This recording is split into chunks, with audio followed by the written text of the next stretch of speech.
et pour s'apercevoir qu'en fait, ils avaient toujours un même parcours, Hmm. que c'était leur manière de laisser des traces. Joli. C'était, ça me fait penser à ça. Ah oui. Véronique, Bon, tu veux bien oui, alors bonjour officiellement, Laure. Bonjour à tous officiellement aussi. Voilà, donc on vous présente Laure Morin qui nous fait l'honneur d'être avec nous aujourd'hui, d'autant plus que ce n'est pas une aficionados du Zoom. Non, c'est une première pour moi. Voilà, donc on est particulièrement heureux de ça. Alors Laure, moi en fait, on se connaît sans se connaître, donc c'est un peu une première pour nous aussi, hein, d'être comme ça ensemble un moment. Alors moi, qu'est-ce que je sais de Laure? Je sais que c'est une magicienne du corps. Voilà, les histoires, vous allez voir, elle fait des trucs incroyables. Donc je sais que tu fais du yoga, je sais que tu as travaillé avec des enfants, je sais que tu te dis passeuse de mots, et je sais, par une indiscrétion, que tu parles avec la fée des parkings qui te permet toujours de trouver une place pour te garer. Ben oui, vous faites pas ça, vous? Si, moi je fais ça avec Saint-Jude. Ça, voilà. Ça, Mais ça marche bien. ça marche bien. Je pense Voilà, que c'est une manière de se connecter à ce qui t'entoure, en fait, tout simplement. voilà. Et donc, on te laisse vraiment, on va vraiment te laisser l'espace de te présenter, de nous raconter des choses, de nous donner envie de suivre ce que tu fais parce que tu fais des choses que personne ne fait. Donc, Ben voilà, j'avais envie effectivement de commencer par vous présenter peut-être mon parcours, qui est un peu atypique, je pense. J'ai commencé à aimer tout ce qui était le corps très jeune, puisque j'ai fait 15 ans de danse classique. Donc, c'était déjà voilà, vraiment une manière de se connecter à son corps. Et puis, ça, c'était quand même dans l'enfance. Et puis, quand je dis 15 ans, j'ai arrêté. Ben, vous voyez, à l'âge de l'adolescence où son corps, on commence à l'oublier. Hein. On commence à un peu, parce que d'abord, ça nous dérange, il se transforme, on se reconnaît plus trop, on sort de l'enfance. Et donc, il y a toute une partie de ma vie où mon corps, je l'ai. C'est plutôt ma tête qui contrôlait tout ça. Jusqu'au moment où je suis devenue maman, où là, de nouveau, j'ai repris conscience de mon corps qui se transformait avec le plus grand bonheur. Et j'ai eu 4 enfants. Donc voilà, j'ai vraiment pu me connecter. Et puis, j'ai ensuite repris mes études à 35 ans pour travailler en tant qu'éducatrice spécialisée. Et donc, je me suis retrouvée confrontée avec des gens qui n'avaient pas la parole pour exprimer leur souffrance, pour exprimer leur douleur. J'ai travaillé avec des polyhandicapés, donc des gens qui avaient non seulement pas les mots, mais qui avaient également pas du tout la parole, qui communiquaient avec le regard. Et donc, je pense que tout ça, quelque part, m'a entraînée à avoir un regard sur les corps, une manière de communiquer autrement que par les histoires, justement, que par la parole. Et parallèlement à ça, quand j'ai repris mes études d'éducatrice, j'ai également fait une école de yoga, ce qui m'a permis aussi vraiment de venir me connecter. Et je me suis rendu compte que quand je faisais mes études, quand je bûchais, par exemple, sur un thème, où c'était le fait d'aller courir, d'aller passer ou faire 1 heure et demie de marche qui me permettait de trouver la solution. Mais tout ça, dans ma tête, c'était encore des expériences. Voilà, c'est des expériences que je vivais, mais sans avoir de recul sur tout ça. Donc, j'ai travaillé avec des polyhandicapés, j'ai travaillé avec des enfants autistes, des enfants psychotiques, j'ai travaillé en foyer occupationnel avec des malades mentaux. C'est un métier difficile, le métier d'éducateur. J'étais déjà pas toute jeune et j'ai basculé pour devenir formatrice sur le développement de l'enfant de 0 à 6 ans, sur la maltraitance, oui, voilà, sur les maladies, Et à ce moment-là, j'ai rencontré la narrative, j'ai rencontré les idées narratives. Ça a été un... Je me suis dit, mais pourquoi on ne nous a pas enseigné ça à l'école, à l'IRTS? Ça a été vraiment un basculement. Ça m'a permis de comprendre mon histoire, déjà. Comment tu disais, Jean-Marc, comment on se raconte, comment depuis le début, ben là, comment je suis en train de vous raconter justement mon histoire, qu'est-ce que j'ai choisi pour raconter cette histoire. Alors, vous avez l'impression peut-être que je passe du coq à l'âne, que je fais des ponts, alors que moi, forcément, dans ce que je suis en train de vous raconter, il y a un lien. J'ai un fil conducteur, hein, même si vous le percevez pas, vous le percevrez peut-être à la fin. Et mais je sentais que dans le yoga, j'avais aussi, j'avais le même, comment dire, ah ben, ce que tu disais, Véronique, il y avait une posture. Donc, j'enseigne le yoga depuis 25 ans. Il y a une posture, quand on est dans le yoga, qui est une posture même de regard sur soi, on est comme un témoin, on est sans jugement, on est sans contrôle. Par contre, on peut être dans la recherche d'une certaine maîtrise. Et peut-être qu'à un moment donné, je ferai un petit truc là-dessus sur la différence que je donne entre la maîtrise et le contrôle. Et voilà, ça y est, vous voyez, j'ai déjà perdu le fil. Oui, il me manquait un lien entre le yoga et la narrative, et je l'ai trouvé en faisant une formation avec Julien Bedbez, que vous avez peut-être entendu parler, qui nous a fait une formation sur l'hypnose. David Epstein, au départ, travaillait également avec l'hypnose. Et quand j'en discutais avec Pierre, il m'a dit, c'est vrai que c'est un des aspects de la narrative qu'on a peut-être un petit peu laissé de côté, c'est tout ce qui ramène au corps. L'hypnose, ça nous permet vraiment j'allais dire, de pas de faire taire le mental, mais de nous reconnecter à des sensations. Je vais vous lire juste une petite phrase d'Erickson qui m'a bien interpellée.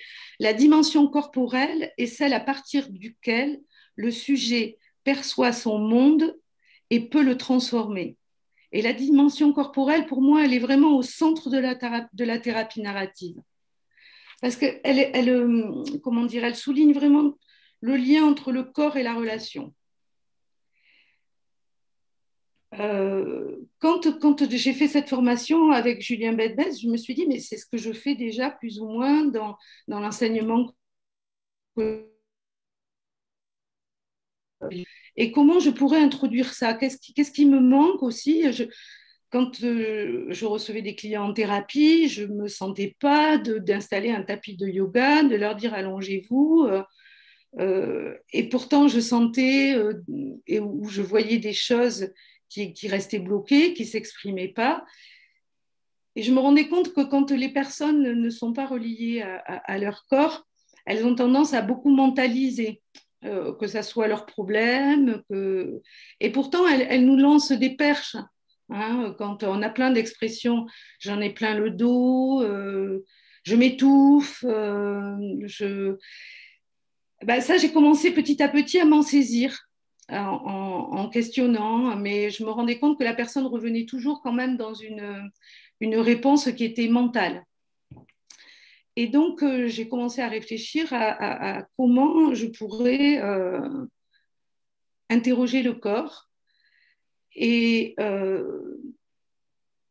c'était difficile d'arriver de but en blanc quand vous recevez une personne, de lui dire, tiens, j'aimerais bien poser des questions à ton dos. Pourquoi c'était difficile? Pas le fait de poser la question. Ce qui est difficile, c'est que la personne, elle n'est pas forcément connectée à ce moment-là à son dos ou à son corps, du moins à ses ressentis. Et donc, je me suis dit, il faudrait peut-être trouver une méthode, en tout cas, pour aider les personnes à savoir et à comprendre ce que ça veut dire d'être dans son corps. Ça fait un petit moment là que j'emploie le mot être connecté à son corps. Revenir dans son corps, c'est sentir, là déjà, vous êtes tous chez vous, ben, comment vous êtes assis, comment vous êtes installé. J'allais dire, est-ce que vous avez les épaules joyeuses? Est-ce que vos épaules sont détendues? Est-ce que vous n'avez pas une petite raideur dans la nuque? Est-ce que vous n'avez pas les yeux qui picotent? C'est ça, c'est venir simple, c'est tout simple, c'est venir à l'écoute de comment vous respirez. Je ne sais pas si vous êtes en apnée en m'écoutant ou si vous le souffle suspendu. Mais voilà, c'est prêter attention à tout ça. Et généralement, les personnes en face de moi, quand je commence à poser toutes ces petites questions que je viens de vous poser, je vois le corps qui s'installe un peu mieux sur la chaise, les pieds parfois qui se décroisent, et là, je vais peut-être commencer à poser des questions à la personne sur quelle relation elle entretient justement avec son corps. Est-ce que c'est souvent, est-ce que c'est une fois par jour au moins qu'elle est dans cette écoute, ou est-ce que ça arrive dans des moments très rares, ou, quelle relation elle entretient avec son corps? Ça peut être aussi avec les différentes parties de son corps. Il y a des personnes qui vont vous dire, oh ben moi avant ça allait, mais j'aime pas mon corps. Et puis de toute façon, j'ai jamais été sportif. Ça c'est intéressant comme réponse. Quand vous avez quelqu'un qui vous dit j'ai jamais été sportif, ça veut dire que le corps, c'est comme s'il appartenait qu'à une personne qui est capable de le modeler, de le contrôler, et souvent, ça arrive au collège, vous savez. Enfin, moi, ça m'est arrivé quand on m'a demandé de monter à la corde raide et que j'ai jamais pu décoller de plus de 30 centimètres du sol. Et je me suis dit, non, mais je suis vraiment pas, c'est pas pour moi le sport, je suis pas sportive. C'est le yoga qui m'a réconciliée avec le corps. J'avais dans mes élèves, ça pouvait aller d'une personne qui avait 92 ans et une autre qui en avait 20. Donc, c'est vraiment, là encore, voilà, se remettre à l'écoute de son corps, mais sans jugement. Donc, c'est intéressant déjà de se poser la question, vous, à quel moment, je ne vous demande pas forcément de me répondre, mais à quel moment vous êtes le plus connecté à votre corps? Est-ce que c'est quand vous allez marcher dans la nature, quand vous préparez parfois un repas, hein, ça peut être quand on prépare la cuisine, ça peut être quand on fait du jardinage. Euh, vous avez sûrement plein d'autres exemples à me donner. Mais vous remarquez, enfin, je ne sais pas, j'aimerais bien avoir aussi vos retours. C'est rare qu'on s'autorise dans les conversations à parler de choses aussi simples, j'allais dire. Alors, je te dis que moi, je me sens bien dans mon corps quand je suis sur ma moto. Ben voilà. Moi, c'est quand je me mets le soir sous la couette. C'est le moment où j'adore. C'est le moment où je suis le plus connectée à mon corps. Est-ce que tu le remercies de t'avoir porté toute la journée? Sans doute pas assez, mais je vais le faire. Et donc,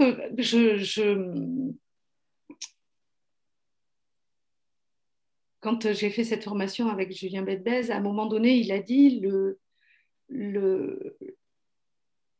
corps, c'est le monde de la solution. Ça m'a bien intéressée aussi. Ça veut dire que le corps, si on l'interroge, et j'en ai fait l'expérience, il est toujours extrêmement bienveillant. Il est hors des histoires de problèmes. Souvent, il répond dans le présent. Lors d'un atelier, il y a une dame d'un certain âge, elle devait avoir 60 ans, qui avait été danseuse et qui me disait, mais maintenant, de toute façon, je le regarde même plus, mon corps, je l'aime pas, j'aime pas ça, j'aime pas ça. Et elle en parlait assez durement. Donc, effectivement, là, elle était dans l'histoire qu'elle se racontait. Elle me parlait de la relation qu'elle entretenait avec son corps. Et juste après cette conversation, Je lui ai demandé ben voilà, de se détendre un petit peu, de voir si elle était bien installée, comment elle se sentait maintenant, quelles sensations elle avait, si elle avait besoin de bouger un peu, qu'est-ce que son corps lui disait qu'elle avait envie de faire. Et puis une fois que je l'ai réinstallée un petit peu dans son corps, je lui ai demandé est-ce que tu m'autorises à interroger le corps sur ce qu'il vient d'entendre, de ce que tu viens de dire. À ce moment-là, quand je commence à interroger le corps, je ne regarde plus la personne dans les yeux. Parce que le regard ramène au mental. Si je regarde la personne dans les yeux, elle va réfléchir. Je laisse mon regard me balader autour d'elle, mais je la laisse se concentrer sur la partie du corps, par exemple, que je vais questionner. Et là, j'ai vraiment tout un protocole, comme quand on... Alors, je ne sais pas si vous avez déjà vu ça, comme quand on interviewe un témoin extérieur. Pas encore. D'accord. Donc, je vais interviewer effectivement le corps sur la conversation qu'il vient d'entendre, dont il était le sujet. Alors, je ne vais pas l'interroger sur, comment dire, la formulation de la question va être un peu différente que quand on s'adresse à la personne. Je vais demander qu'est-ce que ça vous a fait d'entendre ça? Comment vous vous sentez en ce moment? Donc vraiment, et les réponses sont parfois étonnantes. Je me suis aperçue que le corps pouvait avoir des réponses complètement différentes de ce que la personne venait de me raconter sur l'histoire qu'elle se racontait de ce qu'elle pensait de son corps. Alors, je ne sais pas si je suis très claire. Ouais. Et pour finir avec ce petit exemple, quand j'ai posé la question au corps de ce qu'il a pensé, il a dit « ça me rend triste qu'elle pense ça de moi ». Et c'était vraiment émouvant parce que le corps, il a des émotions. il peut. Et la personne, quand elle a entendu, j'ai l'impression qu'elle a ressenti comment ces paroles, elles se faisaient du mal à elle-même, en fait. Et effectivement, voilà, le corps manifeste quand même.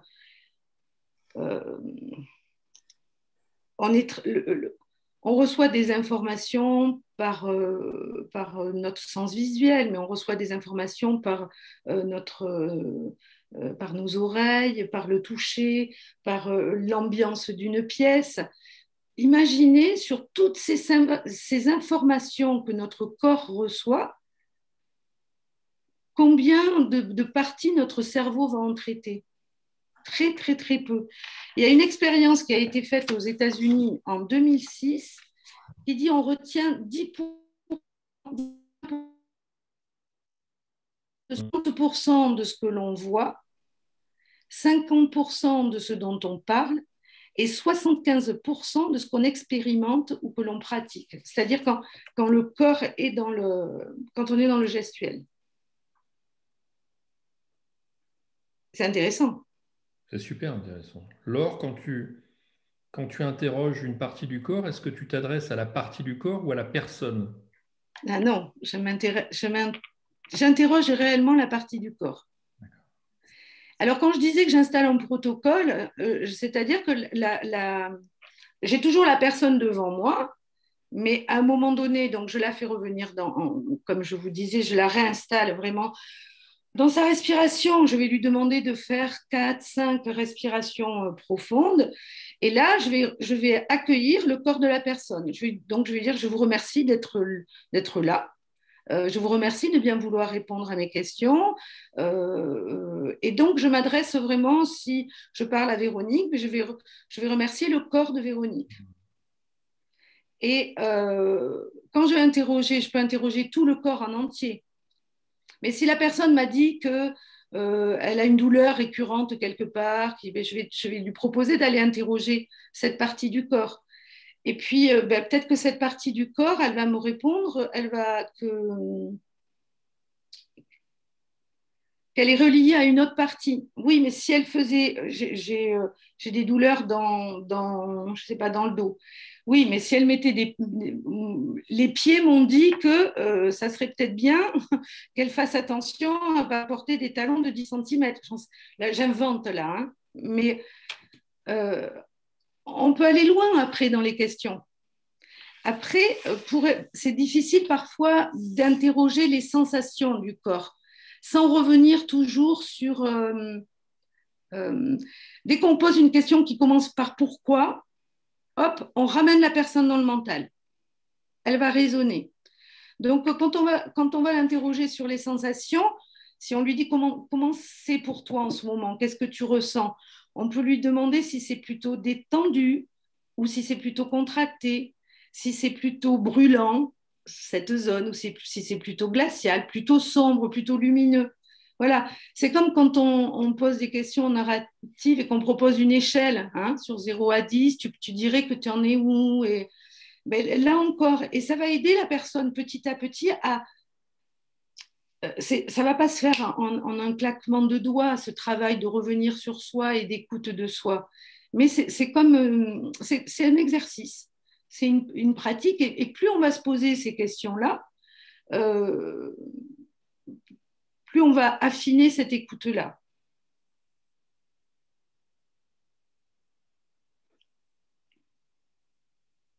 Il est important de dissocier la personne et les membres du corps ou le corps entier, comme tu le disais, pour justement avoir des réponses qui sont différentes. Alors, pour moi, ce n'est pas dissocié, Jean-Marc, c'est réassocié. Au contraire, la plupart du temps, on est dissocié. Quand on se couche sans avoir pris conscience une seule fois de sa respiration ou d'avoir étiré son corps quand on est resté assis pendant une journée devant un ordinateur, ça veut dire qu'on est dissocié. C'est qu'on est tout le temps, le corps, il est tout le temps là. Notre respiration, elle est présente depuis notre naissance jusqu'à notre dernier souffle. Et on sait aujourd'hui à quel point la respiration influence notre santé et à quel point notre respiration est influencée par les émotions qui nous traversent. Parce que dans les émotions, il y a le mot, il y a E qui veut dire extérieur, émotion qui veut dire mouvement. Ça veut dire que c'est une énergie, une émotion qui nous traverse. Mais parfois, on ne la laisse pas nous traverser parce qu'elle va venir percuter un traumatisme et elle va venir se remettre dans le creux de ce trauma. Et puis on le voit parfois tous, on peut avoir une émotion qui nous traverse et avoir une réaction complètement disproportionnée hein, par rapport au contexte, que ce soit de la colère. Et puis vous savez que quand on est traversé par une émotion de colère, qu'est-ce que ça fait dans le corps? On est une espèce de décharge électrique, le souffle est coupé, ou quand on évite un accident sur l'autoroute, on voit hein, comment la peur va venir modifier notre respiration, la bloquer. Et quand on respire mal, on oxygène mal nos cellules et tout notre corps en ressent. Donc voilà, pour moi, on est pratiquement dissocié la plupart du temps. D'accord, donc c'est réassocier l'intention. Pour moi, c'est se réassocier. Et c'est pour ça que je parle de reconnexion. D'accord. À soi-même.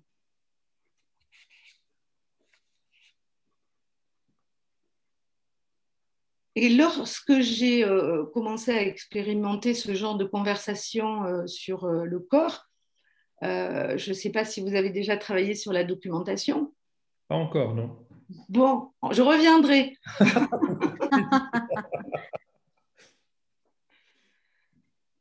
Alors, tu peux en dire quelques mots. Oui, tu peux, bien sûr. Oui. C'est ouvert. C'est-à-dire que donc, on documente les conversations. Et quand j'ai dû commencer à faire une documentation d'abord sur la conversation, sur la relation qu'on entretient avec son corps, puis ensuite, comme un témoin extérieur, c'est le corps qui est interviewé comme un témoin extérieur sur la conversation qu'il vient d'entendre, et il peut après en dire d'autres choses aussi. La documentation, je me suis rendu compte que je ne pouvais la faire qu'au présent, que le corps s'exprimait. Oui, que le corps s'exprimait au présent. C'était et ça aussi c'est intéressant parce que je le vois dans l'enseignement du yoga. Comment dire ce travail que l'on a à faire pour être dans l'ici et maintenant. Et donc, les histoires, on peut s'enfermer dedans. Et ça aussi, on peut le voir en thérapie, on a des personnes qui racontent toujours un peu la même histoire. Elles ont un scénario. Alors c'est là qu'effectivement on intervient en tant que thérapeute narratif pour ouvrir d'autres champs possibles. Et simplement, l'interview sur le corps, c'est encore une autre porte qu'on peut ouvrir.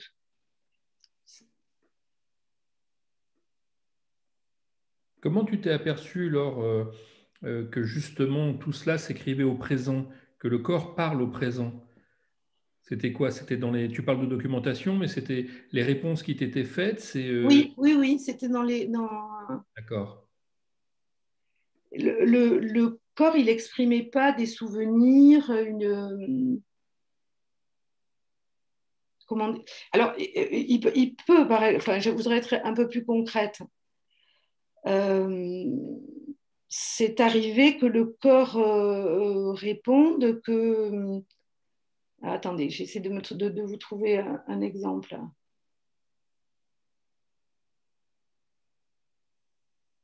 Un jour où j'interviewais une jeune étudiante qui était en surcharge mentale et qui me disait non, mais de toute façon, je ne peux pas, moi je fonctionne comme ça, mon cerveau il est comme ça, j'ai besoin de ça, j'ai besoin d'anticiper, j'ai besoin de...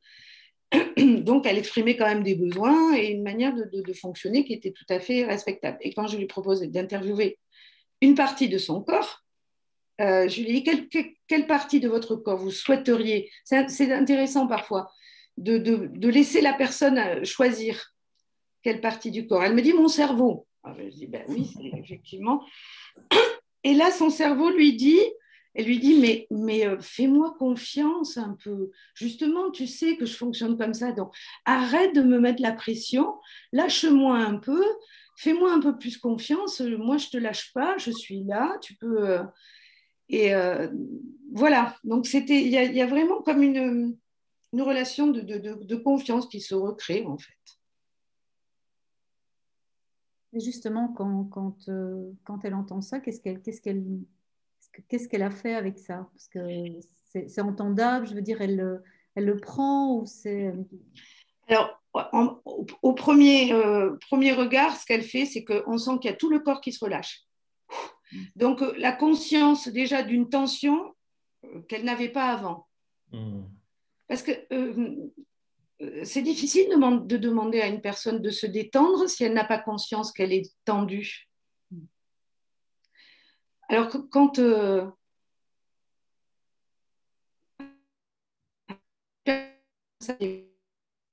en contrôle, je lui demande de raidir encore plus son corps, de contracter son corps comme si elle devait devenir une pierre, vraiment. Et puis au moins de compter jusqu'à 10 et puis après de décontracter d'un seul coup. Et puis après, je lui redemande de le faire, de compter jusqu'à 10 et de contracter. Et je lui demande de décontracter tout doucement par palier. Hop, 9, 8, 7. Et là aussi, ça aide la personne que vous avez en face, ou même vous, si vous voulez le faire, de prendre conscience parfois qu'on a l'impression d'être relâché, mais pas du tout. Et qu'il y a souvent, on garde des tensions complètement inutiles. Mais alors, ces tensions-là, il ne faut pas non plus demander à la personne de sortir de tout contrôle de son corps. Mais on peut interroger ces tensions. C'est peut-être des alliés. À quoi elles lui servent? Qu'est-ce qu'elles protègent? Peut-être que les tensions dans le dos, c'est effectivement des histoires accumulées. C'est peut-être des anciens alliés. Parce qu'à un moment donné, on était en guerre contre quelque chose, mais la guerre, ça fait longtemps qu'elle est finie. Mais les alliés, ils ne le savent pas. Ils sont toujours là, eux. Et peut-être c'est intéressant quand on les questionne de dire, et de leur envoyer peut-être une lettre et de leur dire merci pour vos bons et loyaux services, mais j'ai plus besoin de vous. Comment ils réagissent les personnes ou une personne à qui tu as demandé est-ce que ça vous intéresserait d'écrire une lettre et de faire, je ne sais pas, pas une lettre de démission, mais une lettre au moins de rupture ou de je n'ai plus besoin de Alors, vous. j'ai eu à le faire avec une personne qui avait un problème de poids. Ouais. Et on a écrit une lettre justement pour remercier et dire les kilos en trop, qui avait été très utile pendant une grande période de sa vie à cette personne parce que ça lui avait fait une bonne carapace, ça l'avait protégé de beaucoup de choses. Et donc, de les remercier, mais de leur dire qu'aujourd'hui, on n'avait plus. Généralement, ça se passe super bien. Les gens, ils adhèrent complètement. Mm. On en est aussi convaincu, mais c'est aussi de t'entendre, tu vois, pour avoir ton Ouais. regard. Et même quand je propose à la personne, je propose toujours ça de manière un petit peu ludique. Hein, est-ce que vous me permettez? J'aimerais bien faire une petite expérience. Là, on pourrait essayer ça. Ou même de demander parfois à la personne, mais là, si votre corps, il a envie de faire quoi là? Ben, là, j'aurais envie de me lever, de sauter. Ben, allez, on se lève et on saute. Ou alors, je vais repérer un geste qui va revenir ou un pied qui tremble. Vous savez, la jambe qui tressaute ou une main qui bouge. Ben, qu'est-ce qu'il est en train de dire, ce doigt-là, qui est en train de tapoter sur la table C'est des ouvertures à d'autres histoires possibles, à une autre façon, voilà, de questionner. Mais la posture est très, très importante. Voilà, puisque vous parliez, tu me disais, Véronique, juste avant que j'arrive, de la posture.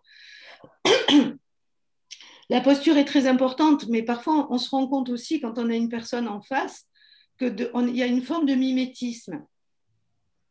Je suppose que quand vous souhaitez accompagner quelqu'un et lui venir en aide, vous rendrez compte que vous n'êtes jamais dans une posture agressive, avec le corps en avant, Non, vous allez être dans une posture d'accueil, vous allez être bien installé dans votre fauteuil, et tout ça, c'est le langage corporel.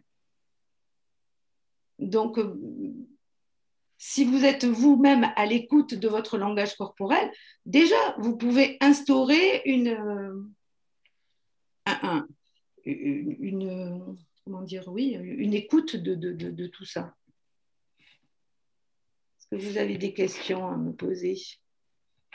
Oui, est-ce que le corps est plus bavard lorsque, par exemple, vous avez introduit une relaxation ou un temps, comme vous l'expliquiez, qu'on utilise en sophronisation, de le contracter et décontracter tout d'un coup? Est-ce qu'il y a un changement quand on a pris soin du corps avant de le faire parler? Oui. Hein? Oui, c'est important effectivement d'installer cette écoute avec une bienveillance et puis oui, d'accueillir, de ramener vraiment vers les ressentis et de laisser un petit peu se taire ce mental qui est jugeant, qui juge tout le temps, qui compare, qui analyse.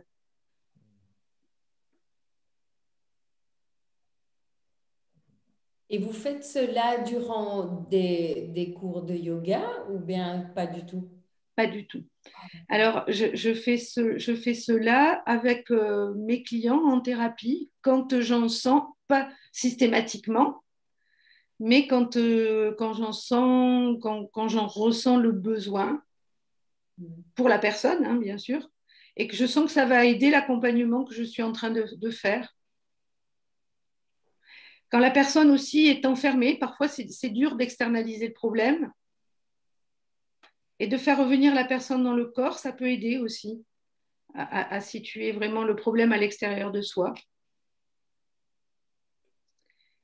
Oui, je ne le propose pas systématiquement. Quand je vois que des personnes sont un peu enfermées dans leurs histoires, un peu enfermées dans le mental, voilà, je propose un petit peu de revenir. Je propose, voilà, je questionne beaucoup dès les premiers accompagnements, quand même, la relation que la personne entretient avec son corps. Parce que ça me donne énormément d'éléments et de pistes.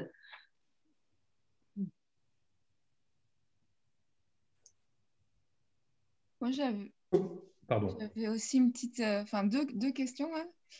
Laure, tout à l'heure, alors peut-être c'est moi qui ai loupé un truc, mais tu disais que tu ferais la différence entre maîtrise et contrôle. Oui, Je suis merci. assez preneuse. Et puis peut-être je poserai après ma deuxième question. Merci. Oui, alors j'ai un petit peu découvert ça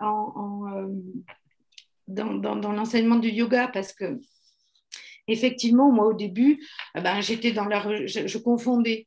La maîtrise était, je me rends compte que la recherche, soi-disant de la maîtrise, j'étais dans le contrôle du mental. Je voulais tout bien faire, je voulais tout analyser, je voulais tout comprendre. Et je me suis rendu compte que l'origine du contrôle, ça vient d'un sentiment de peur. Alors que quand on est dans la maîtrise, c'est plutôt un désir de connaissance de soi. Et le contrôle rigidifie le corps parce qu'on veut faire bien, hein, ça peut être dans une posture, hein, quand on fait du yoga. Moi, je montre rarement parce que c'est vrai que sinon la personne va vouloir, alors que son corps va peut-être pas en être capable. Donc là, on est dans le contrôle, hein. Il y a beaucoup de sportifs qui sont dans le contrôle du corps. À mon avis, les grands sportifs, ils sont dans la maîtrise. Parce qu'il y a à la fois les sportifs de haut niveau, ils sont dans la maîtrise parce qu'ils ont tout le temps le lien entre le psychisme et le corps. Ils sont reliés.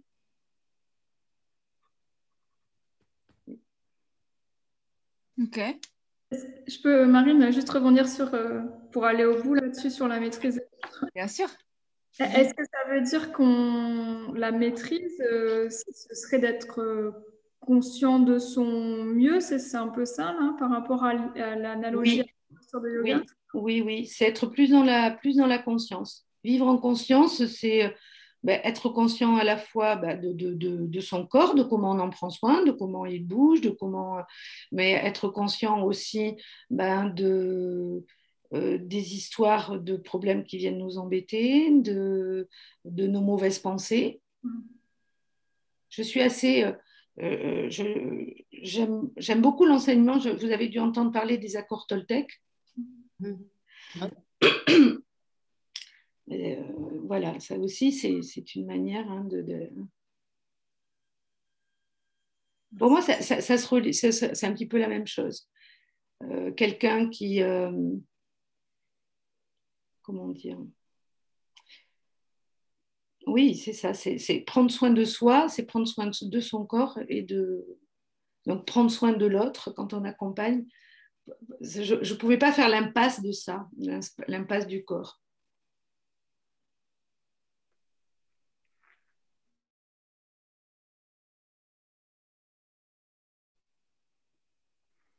Alors, ça me touche beaucoup ce que tu dis. Je ne sais pas si je peux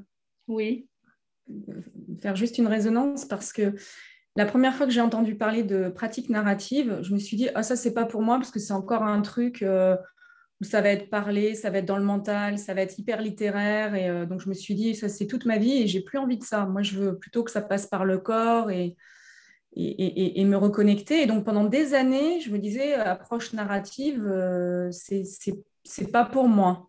Parce que je n'avais pas eu la curiosité non plus d'aller voir ce qu'il y avait derrière ce truc-là. Et donc, ça me fait beaucoup bien de t'entendre parce que effectivement, c'est comme s'il y avait la reconnexion de toutes ces parties-là. Et du coup, d'entendre qu'en narratif, le corps, il a aussi toute sa place. Et voilà, c'est vraiment intéressant de voir comment toi, tu accompagnes ça. Donc, merci. Je voulais partager ça parce que ça ouvre encore d'autres options. Et quand on parle des émotions, pour moi, on ne peut pas faire l'impasse, on est obligé de parler du corps. On n'apprend jamais ça, c'est-à-dire on nous amène très tôt, quand je vous ai donné un petit peu mon parcours, je disais que moi, mon corps à l'adolescence, j'ai oublié. Mais quand on est petit, on nous entraîne toujours vers la raison. Quand un petit garçon, une petite fille est en colère, on va lui demander, mais pourquoi tu es en colère? Et on ne va jamais lui demander qu'est-ce que ça te fait, qu'est-ce que tu ressens. Et donc, tout petit, déjà, on n'a pas eu ce travail de se poser des questions sur une émotion quand elle nous traverse, qu'est-ce que ça nous fait on essaie de suite de se trouver. Le mental est tout le temps en recherche du sens. Le corps, il n'en a pas besoin. Il accueille, il accepte, il fait avec, la plupart du temps. Et c'est vrai qu'on a aujourd'hui tout un tas de disciplines, de bien-être, revenir dans son corps, être mieux dans son corps, mais c'est difficile. Et c'est quelque chose que l'on peut, j'allais dire, pratiquer tous les jours, d'être un peu connecté à son corps. Ça va faire le lien avec ma deuxième question, parce que ce que j'entendais, alors bon, moi, ça ouvre plein de chemins, mais qui me semble assez loin vu mon propre rapport au corps. Et du coup, si tu dis, ça peut s'interroger, alors je sais que c'est peut-être pas facile, mais est-ce que voilà, tu aurais quelques petites clés en me disant, ben, voilà comment vous pouvez l'interroger vous-même déjà avant d'aller l'interroger chez les autres? Laure va faire des super ateliers hein, dès que. Mais je pense que tu peux pas t'interroger toi-même. Là, ça serait un peu schizophrène, tu vois. Ça serait un peu compliqué. Ce qui est intéressant, et de toute façon, c'est le sens de la thérapie, c'est d'avoir quelqu'un qui écoute, de pouvoir entendre effectivement ce que tu as à dire sur la relation. Par contre, tu peux très bien écrire une lettre à ton corps si tu veux, pour lui dire ce que tu penses de lui, ce que tu sais de lui, ce que tu as envie de... Tu as peut-être envie de lui dire des choses. Ok. Surtout pour une future maman. Ouais. D'accord, alors je vois que ta tête, donc je n'avais pas. Oui, bien sûr que c'est des moments où on est bien. Ok, merci. C'est intéressant de le questionner. Oui. Bonjour, je vais intervenir. Vas-y, Sabine. Vas-y. J'avais plusieurs questions, mais tu disais au début que tu commençais toujours à interroger le corps. Est-ce que, parce que ça t'aidait beaucoup pour n'importe quel sujet? J'interrogeais pas le corps au début, excuse-moi, je te reprends, Sabine. J'interroge la relation que la personne a au corps. Oui, pardon. Oui, alors c'est moi qui me suis mis la relation, mais quel que soit le sujet qu'il amène, que la personne amène. Oui. À un moment donné, je vais lui dire, comment vous prenez soin de vous? Qu'est-ce que vous faites pour prendre soin de vous? Des fois, les personnes, elles sont bien embarrassées pour me répondre. Donc, je donne des pistes, effectivement. Est-ce que vous faites du jardinage? Est-ce que vous aimez cuisiner? Ou à quel moment vous avez l'impression de prendre soin de vous? Parfois, ça peut être quand je m'installe sur mon canapé, que j'écoute du Bach. Oui, c'est quand même, c'est toujours le corps. On est dans l'auditif, on est et là, j'aurais presque envie de dire, et comment votre corps il vous le montre? Comment votre corps il vous le montre qu'il est bien? Comment vous le savez? Pourquoi vous me dites que ça vous détend? Qu'est-ce qui vous le prouve? Qu'est-ce qui fait que? Alors, je me mets à bâiller, peut-être. Vous savez, le bâillement, c'est la détente du diaphragme. Le diaphragme, c'est le muscle de la respiration qui monte quand on vide nos poumons et qui descend quand on les remplit. Et il est vachement important, ce muscle, parce qu'il vient masser tout l'appareil digestif. Donc, vous le voyez, quand vous observez une personne, vous allez lui dire, à quel endroit vous respirez en ce moment? Vous faites l'expérience. À quel endroit vous respirez? À quel endroit vous sentez votre respiration? Voilà, Véronique, elle bâille. Ça peut être dans le ventre, ça peut être au bord des narines, ça peut être parce que la poitrine se soulève un peu. Rachel aussi, elle bâille. Et donc, des fois, il suffit juste de prendre conscience qu'on respire pour de nouveau avoir une respiration ample et fluide. Mais sinon, la plupart du temps, on respire avec une respiration très courte qui se situe juste à cet endroit. Du coup, on oxygène. C'est comme si on n'aérait jamais la maison. C'est-à-dire qu'on va aérer, on va utiliser 20% de nos poumons. Ça veut dire que tout le reste, c'est de l'air qui n'est pas renouvelé, qui est chargé en toxines au bout d'un moment. Et donc, on a mal à la tête. On a... c'est assez important. Donc, quand on baigne, effectivement, c'est que le muscle de la respiration s'est détendu. Ça veut dire qu'il était tendu. Et j'avais une deuxième question. Oui. Pardon, Alexandre.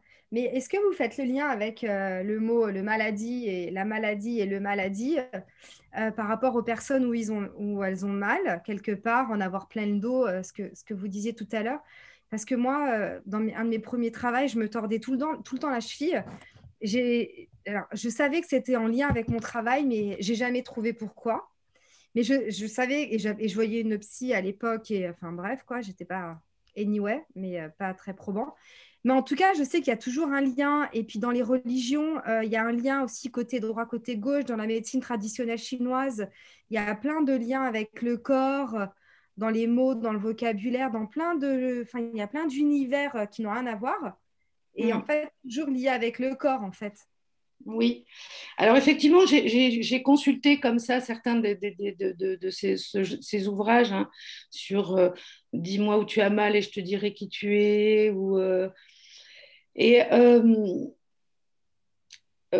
J'ai pas eu envie de trop prospecter de ce côté-là parce que j'avais pas envie de m'enfermer dans des dictionnaires de symboles et j'ai préféré aller directement interviewer la personne et puis il y a des personnes qui ont vraiment des maladies réelles. Après, comment dire, je ne sais pas si tu parlais, Sabine, de choses psychosomatiques ou de décodage. Non, c'est plus du décodage, ouais, c'était plus du décodage. J'entends le décodage derrière. Ouais. Mais j'entends ta réponse, Laure. Mm. Je préfère cette découverte. Voilà, parfois j'ai pu être gênée par je trouvais que ça allait un peu vite dans les liens où si tu as mal là, c'est parce que peut-être que enfin, voilà, des explications un peu trop faciles. Après, moi, je m'intéresse effectivement aux énergies qui sont dans le corps. Alors, c'est encore des symboles. Mais par exemple, le chakra de la gorge, là, hein, tout ce qu'on appelle je fais une petite parenthèse, mais c'est sur le corps, donc j'avais quand même envie. Tous ces centres qu'on appelle les chakras en yoga sont reliés aux glandes endocrines. Les glandes endocrines, aux humeurs, hein, ne serait-ce que la glande de thyroïde, par exemple, c'est pour ça que je parlais de la gorge. Et effectivement, quelqu'un qui va se plaindre tout le temps d'un raclement de gorge, il y a peut-être une énergie qui est bloquée au niveau de la parole. C'est pour ça que je ne suis pas complètement opaque à ces liens-là, mais parce que je l'ai observé moi-même. Quand je suis une traqueuse, donc quand je dois parler devant des personnes, j'ai ma gorge nouée, j'ai l'impression que j'ai un chat dans la gorge, que je ne vais jamais y arriver. Donc, c'est bien qu'il y ait quelque chose qui est lié là, hein, et que l'émotion aussi, elle peut se montrer de cette façon-là.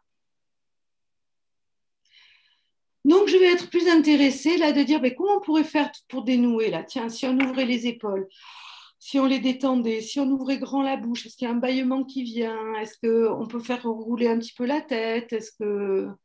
Et puis, peut-être qu'après, effectivement, si je viens interroger cette partie de la personne, je ne sais pas, ça va peut-être me dire quelque chose. Ou pas. C'est des pistes. C'est ce que je vous dis, c'est que des pistes. Merci, Laure. Je vais juste intervenir. Moi, c'était juste pour te dire, Laure, que je trouvais très intéressant en fait, la manière d'utiliser les techniques narratives. Parce que moi, je pratique le son énergétique et en fait, j'aurais été à milieu de pensée de pouvoir utiliser en fait la pratique narrative sur le corps en fait. Et là, en fait, tu viens de m'éclairer sur quelque chose qui est hyper fort. Parce qu'on sait, genre, la plupart du temps, les gens, ils ont quand même...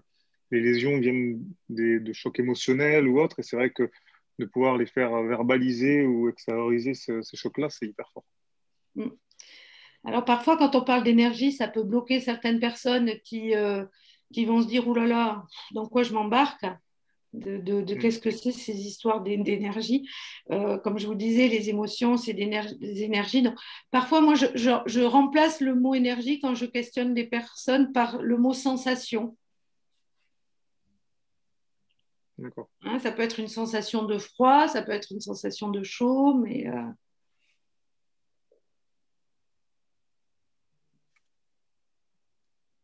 Et puis, c'est intéressant. De toute façon, quand vous commencez à interviewer la personne sur la relation qu'elle entretient avec son corps, pour pas qu'on parte dans un truc trop large et que la personne ne sache pas trop par quel bout le prendre, vous pouvez lui demander est-ce que tu aurais 2 ou 3 histoires à me raconter sur... alors, ça peut être voilà, un échec à l'école ou une moquerie sur le corps. Hein, qui est au collège et puis c'est resté bien ancré quelque part. Ça peut être des belles histoires aussi. Ça peut être des histoires de dépassement, de choses que la personne aurait... Et à partir de là, on peut commencer à poser d'autres questions.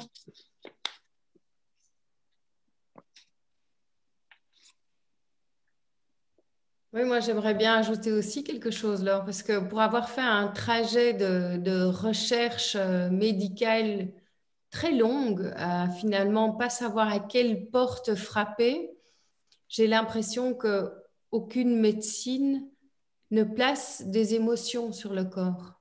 Et c'est aussi pour moi la première fois que j'entends quelque chose où j'aurais bien aimé vous rencontrer pendant cette recherche, parce que le médecin ne parle pas de ça. Et c'est une jolie association entre la pleine conscience, entre plein de choses et qui sont peut-être pas facilement accessibles pour tout le monde, mais qui créent un lien entre la médecine et puis l'émotionnel, le spirituel. Et je trouve que ça devrait être une école. Parce que moi, j'ai vu des dizaines de médecins spécialistes, et on aurait peut-être été bien plus vite. Oui. Type de questionnement. On cloisonne un peu dans tous ces métiers-là, c'est-à-dire que le psy s'occupe de la tête, dès qu'on a un problème de corps, on va vous envoyer faire... Et c'est à tous les niveaux que ça cloisonne. Donc, quand j'ai travaillé en ITEP, je n'étais que éducatrice spécialisée et la psychologue. Donc, j'étais toute la journée avec des enfants qui avaient des troubles du comportement, qui étaient très violents. Et la psychologue intervenait un quart temps dans l'institution. Donc, moi, je recevais des paroles des enfants qui parfois étaient... importante à retransmettre à l'équipe. Et c'est arrivé en réunion que je retransmette comme ça la parole d'un enfant qui m'avait parlé de son père qui s'était suicidé. Et elle m'a dit, mais ça, vous n'avez pas en parlé avec lui, c'est dans mon bureau que ça doit se parler. Vous n'avez pas... Et je n'en parlais pas. Enfin, bien sûr que je n'avais pas commencé à interviewer l'enfant, mais...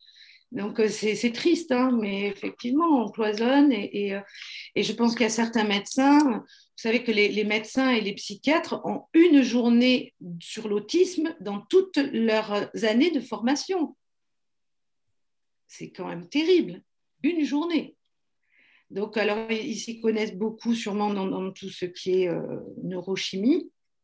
Mais par contre, sur le comportement, sur l'aide qu'on peut accompagner à la souffrance de ces enfants, aux émotions, enfin, moi j'ai quand j'ai fait ma formation d'éducatrice, on était encore, et c'était il n'y a pas si longtemps que ça, on nous enseignait presque encore que c'était la faute de la mère. Que c'était la relation à la mère qui était défaillante.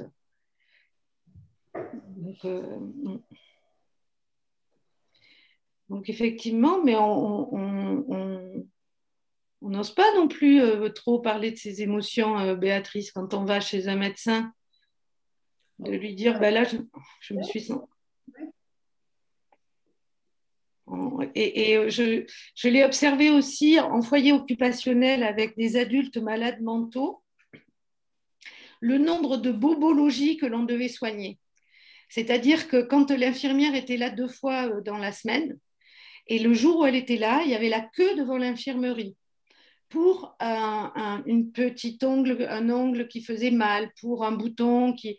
Mais c'était une manière, comme si on n'avait pas le droit d'exprimer la souffrance mentale, que là, on donnait des médicaments parce que, pour l'éviter, mais que par contre, donc, on pouvait exprimer une souffrance voilà, qui était mieux prise en compte, en tout cas, ou plus prise en compte. Et elles le savaient très bien, les infirmières. C'était voilà, c'était un petit bobo un petit bisou qui soigne, un sparadrap. Mais moi, ça m'a fait réfléchir. Je me suis dit, mais alors c'est difficile quand on est d'aller, comment dire, d'aller en empathie dans un corps qui est en souffrance. Donc, on peut avoir tendance aussi à pas vouloir l'écouter, la souffrance, et vite vouloir la faire taire. J'ai une personne en thérapie qui a une maladie, une sclérose en plaques. Ben, elle en souffre. Moi, je ne vais pas la guérir. Mais c'est intéressant de voir comment elle peut parler de sa souffrance, comment elle peut parler du rapport et justement de la relation qu'elle entretient avec son corps, comment parfois elle est en colère contre lui. Et pas juste que ce soit traité effectivement au niveau... et puis comment elle peut la dépasser parfois, en écrivant, en peignant, en faisant de la peinture, en faisant...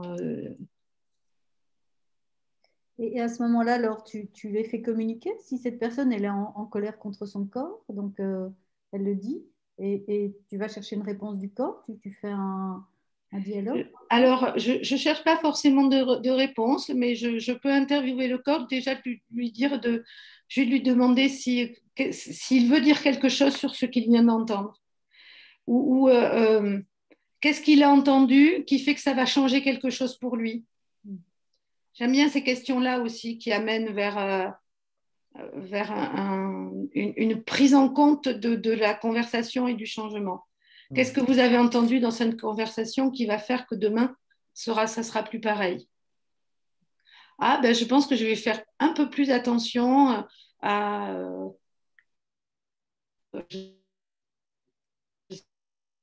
ou à aller ou à faire un peu plus attention à mon dos. Parce que la plupart du temps, le corps, quand il a mal, on lui donne un comprimé et on fait taire la douleur. Alors j'aimais bien, ça c'était un enseignant de yoga qui me disait, c'est comme si dans votre voiture, vous avez le petit voyant rouge qui s'allume et qui clignote et que ça vous dérange pour conduire.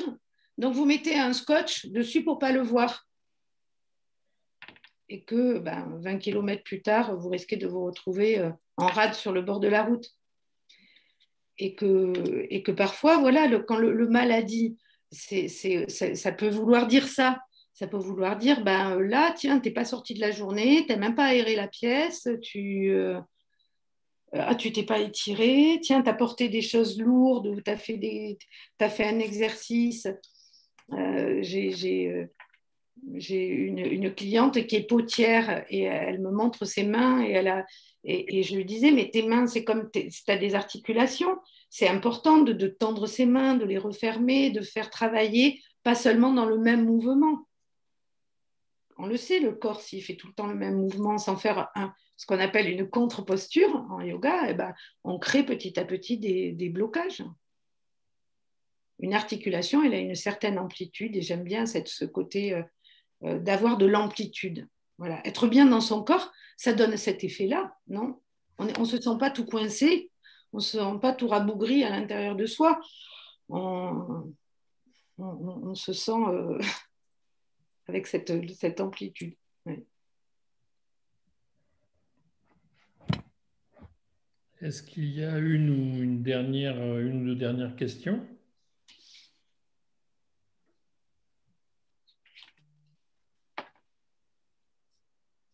Moi, j'ai une question, mais je ne sais pas très bien comment la formuler. Je ne sais pas si c'est une question d'ailleurs. Est-ce que tu... Il y a des normes. La norme aujourd'hui, c'est de faire du mindfulness, il y a comme ça des modes. Enfin, est-ce que les personnes arrivent avec justement, voilà, est-ce qu'ils sont un peu formatés avec une idée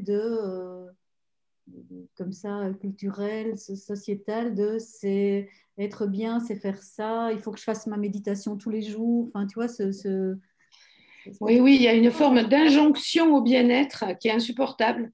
Ouais. Et où effectivement, si tu t'installes pas pour méditer, alors je suis pas très adepte de tout ça. Après, parce qu'il y a quand même, voilà, il y a une forme de contrôle encore une fois là derrière, où les gens vont s'obliger à faire. Moi, je trouve que si déjà on commence par s'écouter, le corps, il va savoir. Si on l'écoute, il sait ce qui est bon pour nous. C'est ça qui est intéressant. C'est que si on l'écoute, lui, il sait. Mais il faut juste l'écouter réellement et lui donner un petit peu la parole. Après, voilà, toutes ces méthodes qui ramènent sur la respiration et sur l'écoute de soi, elles sont intéressantes à partir du moment où on n'en fait pas un dogme, parce que chacun, puis même moi, après, je ne suis pas la même tous les jours. Donc, je ne vais pas avoir les mêmes résultats, les mêmes. Faire taire son mental, c'est impossible. Et puis, de toute façon, le mental, il nous sert, on a besoin de lui, on n'a pas besoin de le faire taire. Il fait partie, voilà, c'est juste, c'est pas le faire taire, c'est le mettre à l'écoute, pas forcément de tout ce qu'il y a autour, mais de cette écoute intérieure. Et ça peut être juste voilà, l'écoute de ses sensations, de sa respiration, et puis de lui faire confiance parce que parfois on arrive dans un endroit, on dit ah, je sens pas cette personne, je sens pas cet endroit. Voilà, sûrement que votre cerveau a reçu des informations que vous n'avez pas analysées, mais qui vous ont permis de vous faire une idée de quelque chose.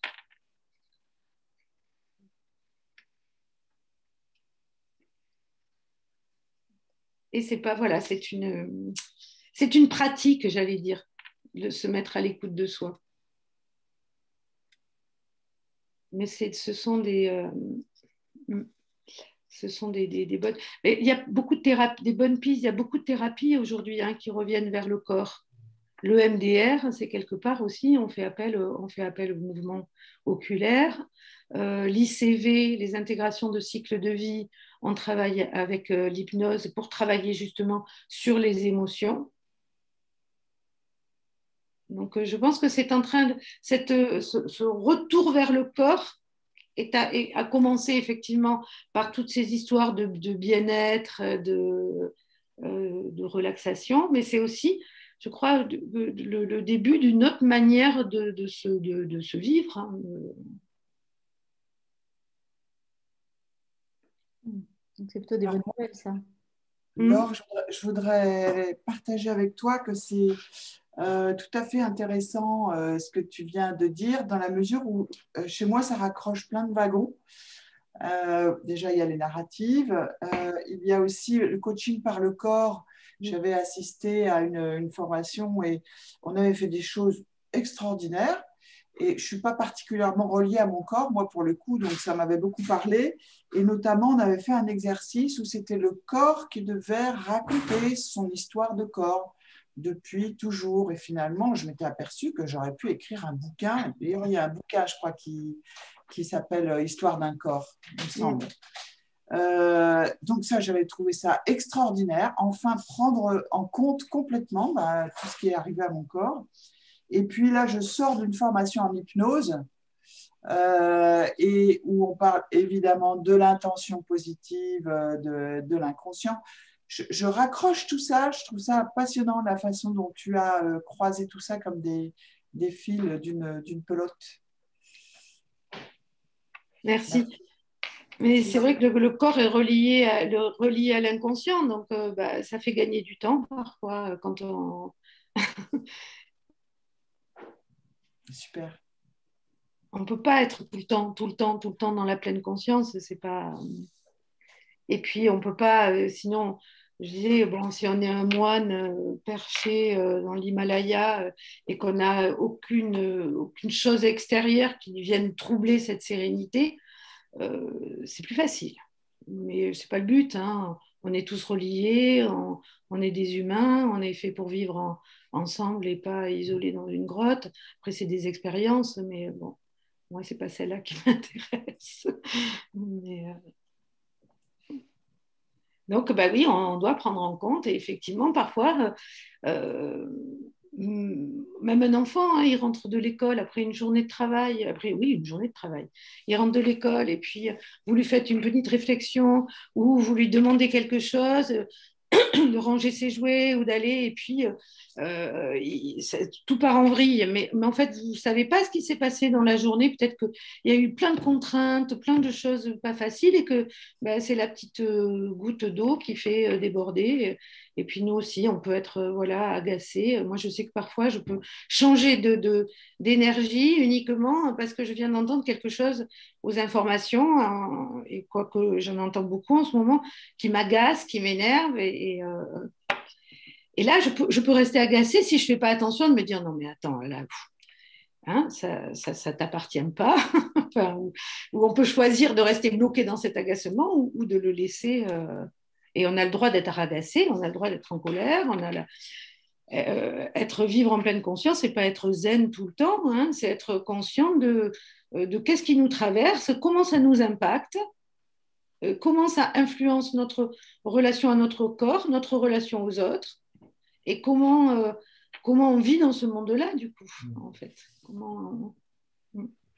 Et je trouvais que le lien entre, pour moi, le yoga et la narrative, c'est que c'est une manière d'être au monde, une manière d'être et d'être aux autres, d'être avec les autres et d'être au monde, que j'ai vraiment trouvé. Oui, il y a vraiment vraiment un lien. Parce on est dans cette recherche, hein, d'une meilleure connaissance, de se débarrasser des histoires de problèmes qui ne nous appartiennent pas et de redevenir auteur.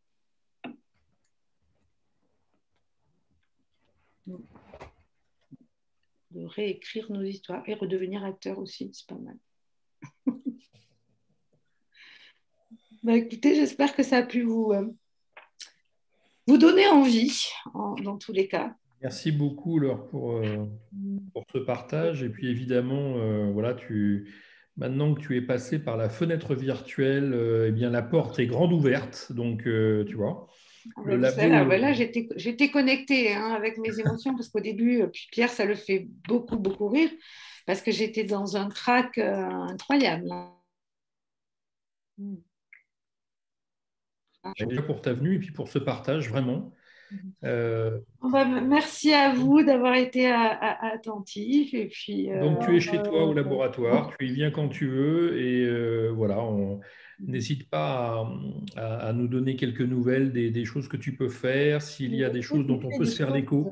Oui, est-ce que tu fais des consultations à distance, du coup, si quelqu'un a envie d'expérimenter? Alors, les consultations à distance, oui, j'en fais des consultations à distance. Avec toi, c'est possible.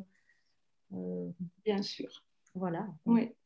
Même de laisser forcément mon adresse email pour les personnes qui sont plus à l'aise avec les mails et qui auraient envie. Oui. Donc, si tu permets, on va je... la partager. Comme ça, si quelqu'un a envie de vivre ça, ça peut être l'occasion. Avec plaisir, et j'espère qu'on aura quand même le plaisir de participer ou de faire quelque chose en présentiel. Je déteste ces deux mots. C'est très vilain. Distance et présentiel, mais bon, voilà, qu'on pourra respirer ensemble. Bientôt, c'est un vrai souhait, ça. Super. Bon, bah, écoute, alors on fait ça, on reste en lien et voilà. Bah, merci, vraiment, ça a été très On va sympa de partager t'applaudir, hein, cette parce que première expérience. c'est pour ton trac, c'est pour Oui, parce que je me d'avoir rends compte dépassé que... ton trac et d'être venu. Ouais. Oui, et puis j'ai l'impression que j'aurai encore plein de choses à vous dire, que je ne vous ai pas parlé de ça, que je ne vous ai pas parlé de Il va ça. falloir que tu reviennes. Merci Laure. Avec plaisir. Je vous souhaite une belle journée demain, hein, puisque c'est ça, vous avez encore toute la journée de demain. Ouais, demain, on est sur les paysages. Et j'espère que vous allez avoir autant de plaisir que moi j'en ai eu à travailler avec les idées narratives, vraiment. Super. Merci beaucoup. Merci beaucoup. Et merci Véronique, et merci Jean-Marc pour l'invitation. Et transmets nos amitiés aussi, voilà, Au au grand grand chef. chef, voilà, Oui. de la part de toute la promo. Merci beaucoup, Laure. À très bientôt. Très bien, merci à vous. beaucoup. Merci. Au revoir. Bye bye.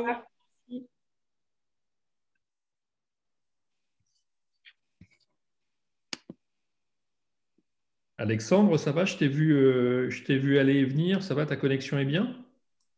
Ça a l'air de s'être stabilisé là. Ouais, j'ai eu pas mal de coupures là. Ouais. Ok. Merci. Ok. Voilà. Donc voilà une manière encore différente d'utiliser la narrative. Donc on peut faire parler les bottes de l'ogre, les petits cailloux du petit pousset et des parties du corps. Ça c'est vraiment encore une manière de faire. Et c'est vrai que ça donne envie de faire une séance ou deux avec elle pour voir comment elle fait concrètement. Hein. Ouais. Alors, vous avez entendu qu'on peut faire parler le corps et puis des parties du corps. On peut aussi faire parler des objets. Donc, on va y venir à tout ça. Hein, ça va se concrétiser au fur et à mesure. Mais on y est déjà. Oui, on y est déjà, mais c'est une très belle démarche que celle de Laure de faire parler le corps. C'est assez puissant. Ok. 17h13. Est-ce que vous allez bien? Vous n'accusez pas trop de fatigue dans cette journée? Alexandre, ça va? Tu tiens le coup aussi? Ouais. Ok. Qu'est-ce qu'on va se dire pour terminer la journée? Vous en êtes où? Un petit partage de fin, tranquille.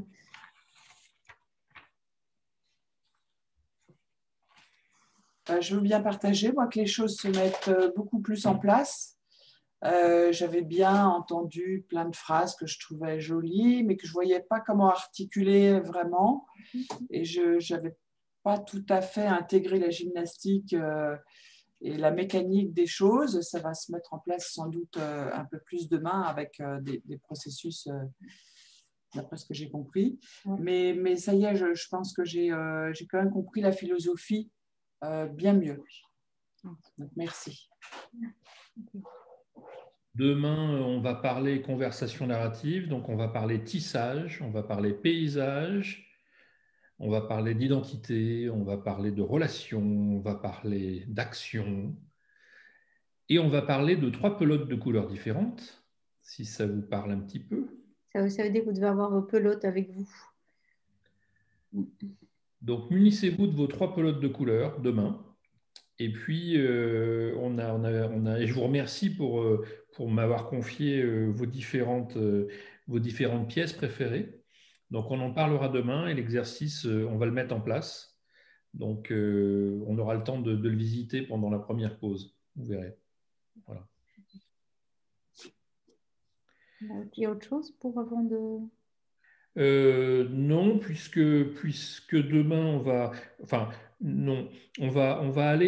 se promener dans la maison. Donc pour celles et ceux qui le souhaitent, qui le peuvent, eh bien on va se balader un petit peu dans les pièces de la maison. Donc il n'y a aucune obligation de faire ça, bien évidemment. Je te vois, Marine, souffler. Donc, pas de souci, on se déplacera peut-être avec Véronique, mais voilà, pour nous, c'est aussi une manière de capitaliser sur différentes intentions, et il y a des pièces qui peuvent être un peu plus propices pour parler de certaines intentions, notamment quand on interroge des questions sur l'identité ou quand on questionne des questions sur l'expérience, sur les actions, etc. Voilà. On va rentrer vraiment dans le vif du sujet demain. L'intention pour Véronique et moi, c'est de vous emmener dès demain soir dans des conversations que vous allez pouvoir démarrer sans aucun complexe, avec une grande liberté. Donc, on vous invitera à y aller sans problème. J'essaye de copier le mail de Laure, mais j'y arrive pas. Je le mettrai dans le contenu sur la plateforme, Véronique, Ouais. hein, pour le donner à tout le monde. En tout cas, c'est elle. Ouais. Je vais LM. S'il y en a qui veulent tout de suite, Bourrin, voilà. Hop, Un Gmail, je crois, non? gmail.com. Ouais. Voilà, vous l'avez. Voilà, comme ça. Vous l'avez dans le conversé.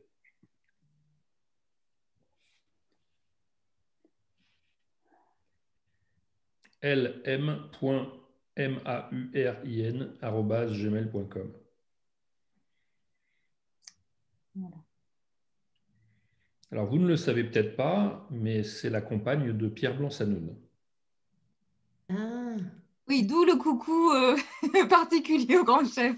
Le coucou, voilà, parce que le grand chef, c'est aussi le vieux sage en haut de la colline, c'est le ravi de la crèche. Enfin, il y a pas mal de surnoms. Donc, voilà, le grand chef, c'est effectivement Pierre.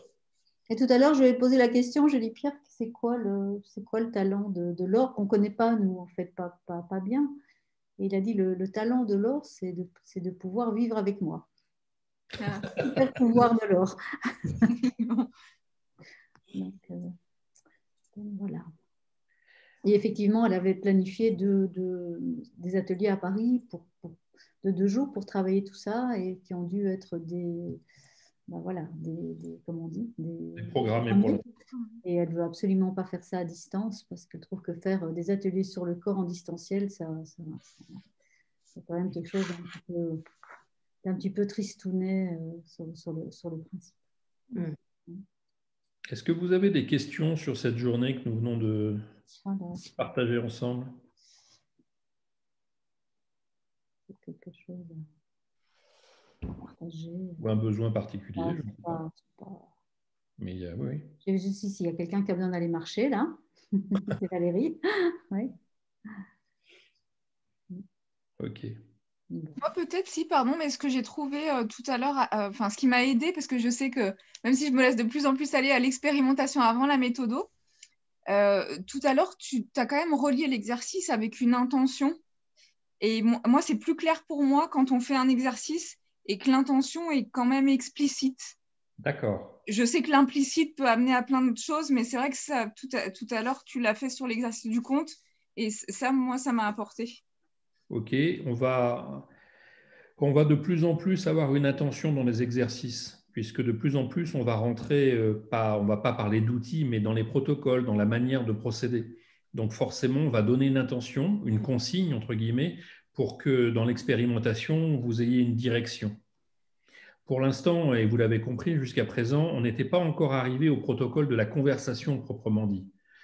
Donc du coup, on essayait d'être un peu en tensionnel quand même avec Véronique, mais l'important, c'était de vous faire toucher du doigt l'importance de cette posture décentrée et influente, de l'intention,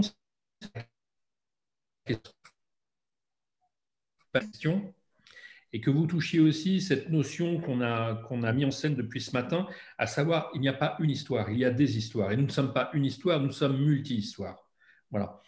Et donc, c'est assez volatile tout ça. C'est difficile de mettre un peu de structure dans tout ça. Pourtant, il y a quand même un lien. Et à partir de demain, avec ce protocole, les intentions vont venir avec les exercices. Voilà.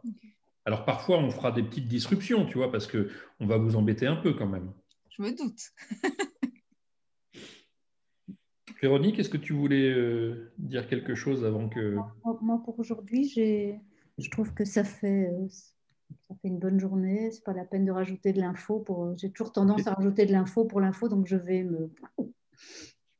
pas le faire. S'il n'y a pas de questions, si tout le monde va bien, si je vais aller patauger dans la neige, moi un petit peu aussi. Et on se dit à demain alors. Donc voilà, demain, ouverture, et je reprécise pour, pour Alexandre, 9 heures n'est pas l'ouverture officielle, c'est l'ouverture permise pour, voilà, pour un peu le caméra café pendant 30 minutes, c'est 9h30. Donc Alexandre, tu viens à 9h30 sans souci si ça te permet de… Voilà. Je vais dormir une demi-heure de plus. Voilà, exactement. Merci. Exactement. Et demain, on rentre voilà, véritablement dans le protocole de la conversation narrative et ses différents paysages. À demain tout le monde, bonne soirée. Bonne soirée. Bonne soirée. À demain.